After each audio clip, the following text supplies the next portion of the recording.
Hi, my name is Mary Mcgugan, and I'm a Canadian living up in the Kulu Valley, India, for the last 25 years. In January of 2003, I woke up with a shocking pain in my knee, and my knee was so terribly swollen, and that began the course of rapid onset rheumatoid arthritis. It was very challenging for me, who had been a very active, lively person, to become in a short space of time full of pain and slightly crippled. And I tried many things over the next year, and then great fortune brought me in contact with Dr. Syngle at the Fortis, and that at his office in Sector 16. And when I met him the first time, he looked at me and said, "It's okay, we're going to be able to help you." And I felt such a great sense of relief, because I felt like I had been battling on my own up to this point. I had tried various diets and I had done certain things which had helped, but still I had become very thin and had a great deal of pain. So over the course of the next few years, we did different medical therapies that helped a great deal, and there was some improvement, and it was if I would step back a bit. But still, every moment with Dr. Syngle, who I could say anything to, I could tell him every story when I was in his office, and when I had a problem, I could call him from Kulu, and he would immediately respond, or by email. I always felt like we were going forward, even though on the physical level, sometimes it wouldn't be so easy. And we persevered for quite a long time.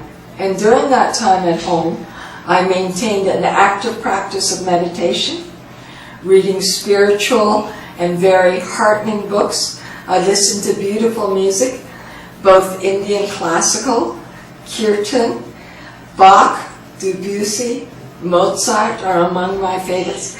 And that was always very soothing to my heart and soul.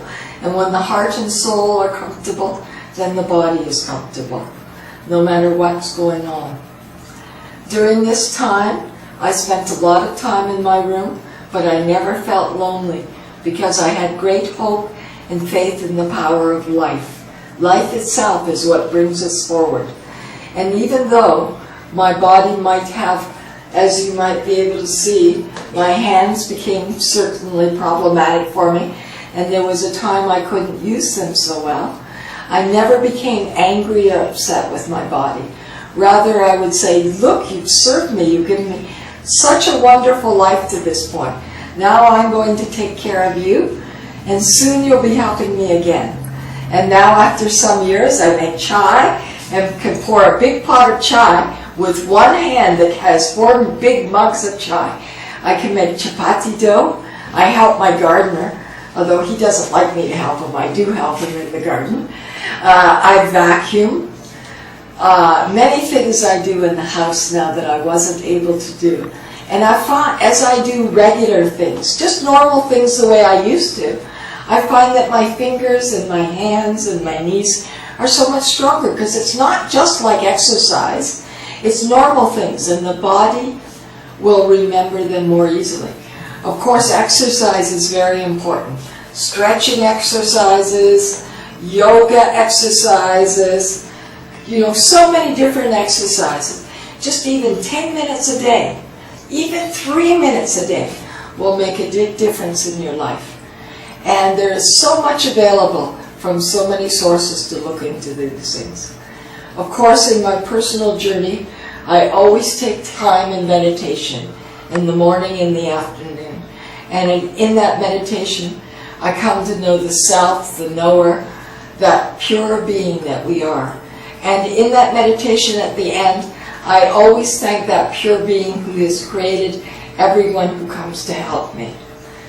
And a great diet is important. Of course, up in Kulu, we're famous for apples.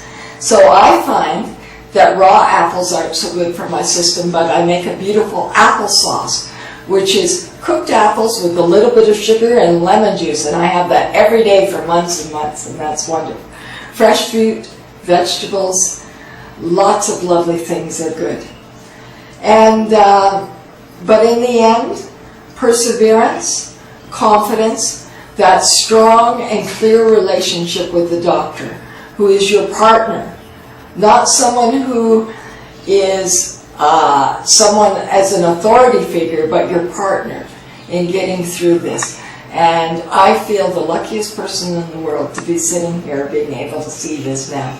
So blessings and love to any one of you who's seen this and knowing it. I was in terrible straits.